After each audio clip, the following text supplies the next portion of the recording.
Ob čedalje večji zasvojenosti vseh generacij z elektronskimi napravami je prav osvežujoča informacija, da je knjižnici Medvode k projektu Poletavci in najpoletavci, poletni bralci, uspelo pritegniti skoraj 150 otrok.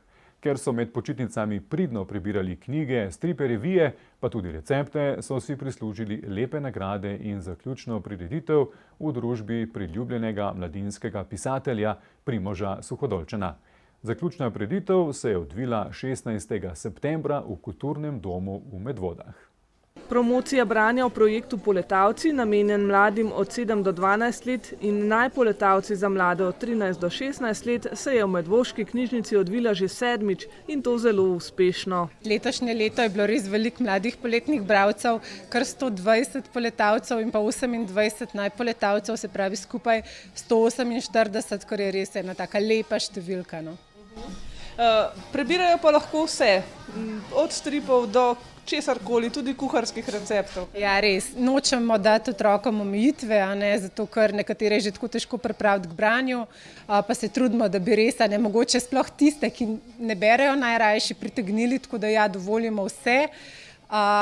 Mogoče bi jaz poudarila, da konec koncev res je vseeno, kaj berejo, ampak sploh pri majhnih otrokih bi staršem nekako položila na srce, naj berejo glasno. No? Zato, ker glasno branje je zelo pomembno in s tem res delajo na sebi in drugače je, kot če berejo potihem. Seveda je čas počitnic tudi čas, ko mladi najpogosteje posegajo po bolj lahkotnem in priljubljenem branju. Pri Poletavcih so nekako še vedno najbolj priljubljene te klasike, kot so 5 prijateljev, Skrivnih 7, Nagajivka, nikakšne magične vile, Harry Potter. Kar se tiče slovenskih pisateljev, pa Primož Suhodolčan, knjige Dese Muk in pa Igorja Karlovška. No? Pa potem stripi, kot so na primer Asterix ali pa Kapitan Gatnik, Pasji mož. No? Pasji mož. In o čem gre recimo ta Pasji mož? O psu, o moškemu, ki ima psa? Kakšna knjiga je to? O psu, ki je na pol pes, na pol človek, ki je policaj, ki lovi zlobneže. To je pa zanimiva knjiga. Si užival, ko si bral to knjigo? Ja. Veliko revij Pil sem prebrala, pa različne knjige, ki sem jih našla v knjižnici, ki so se mi zdele zanimive. Kakšne vrste knjig se ti pa zdijo zanimive? Kakšne pustolovščine, pravljice, kaj drugega? Nimam prav določenih, po naslovih malo gledam. Mi recimo takrat, ko sem jaz brala, smo radi brali 5 prijateljev, tudi ti kakšno zbirko ali kaj podobnega? Zbirk ne, ampak ja, tudi 5 prijateljev sem že brala. Vsi vemo, da je treba brati tudi v šoli za kakšno domače branje, bralno značko. Je ljubše ti brati recimo takole med počitnicami ali tisto, kar vam dajo recimo v šoli, ko je kakšen spisek, kaj morate prebrati? Med počitnicami, zato ker lahko sama zbiram. Si vesela, da si prislužila tole nagrado? Sodeluješ vsako leto? Ja, to je 3. leto. Ja, všeč mi je. Vsi, ki imate te vrečke, ste bili najbrž tudi poleti kar pridni bralci, pa me zanima, katere knjige si ti kaj bral, kakšne? Ja, enkrat mi je mami podpisala Pasjega moža, pa to mi je bolj nazadnje. Kakšne bolj takšne domišljijske pustolovščine, kakšne so ti všeč? Tele Pujsi in Medom sem bral do konca eno knjigo, pol sem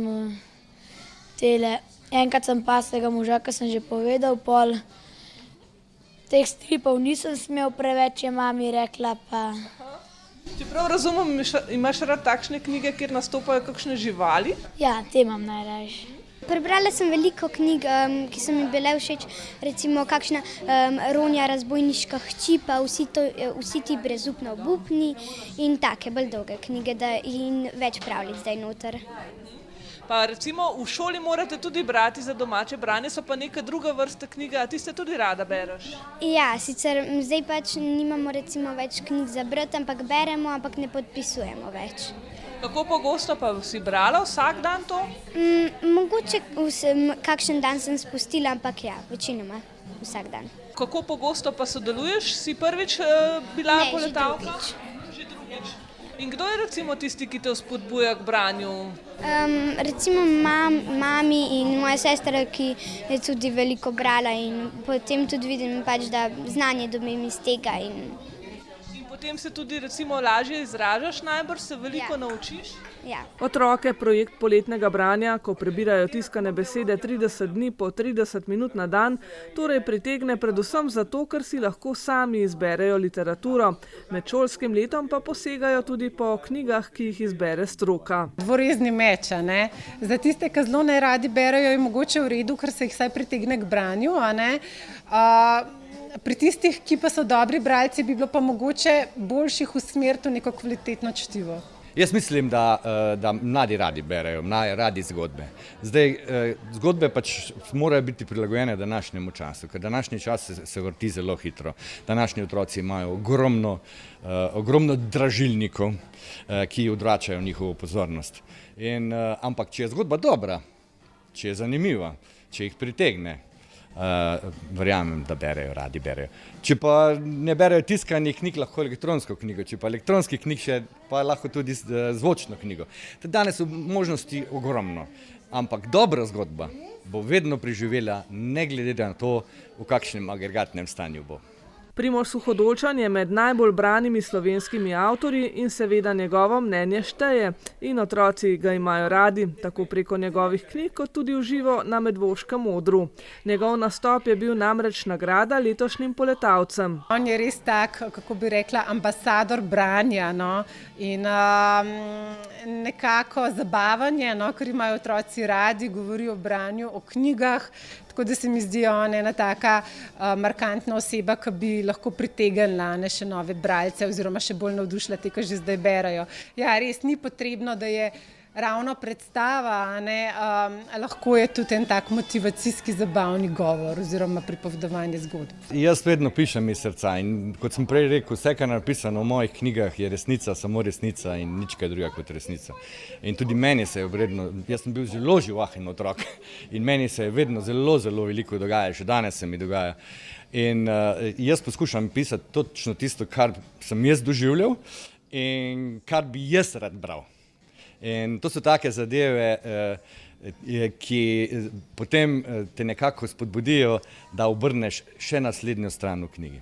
Mladina pa je uživala tudi v njegovem nastopu in mnogo smeha je odmevalo v dvorani kulturnega doma, ki je bila polna mladih bralcev. Resnično rad sem med mladimi bralci in kot ste prej rekli, tudi vse te zadeve, ki jih jaz pripovedujem, preizkušam, kako mladi bralci ali pa mladi poslušalci reagirajo na njih in potem, če ne reagirajo, ne uporabim v knjigi, če pa jim je všeč, pa uporabim. In kaj nastaja v teh dneh pod Suhodolčevimi prsti? No, jaz sem zelo ponosen in vesel na te športne zgodbe o Anžetu Kopitarju, o Primožu Rogliču, o Tini Maze, o Goranu Dragiću in prav zdaj nastaja zgodba o novem športniku. Ali pa športnici, ne morem še povedati.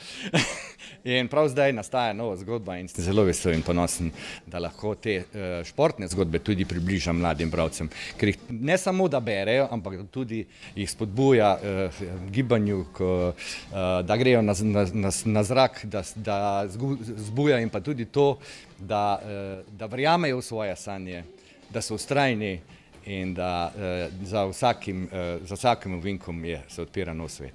Z oktobrom v Medvoški knjižnici pričenjajo s pravljičnimi uricami in Medvodkovimi igralnimi uricami za predšolske otroke.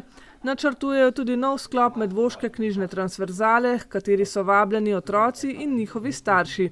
Sicer pa velja napotek: Berite, berite, berite, ker s tem krepite svojo domišljijo, besedni zaklad in pa vedenje. Skratka, branje je investicija v prihodnost.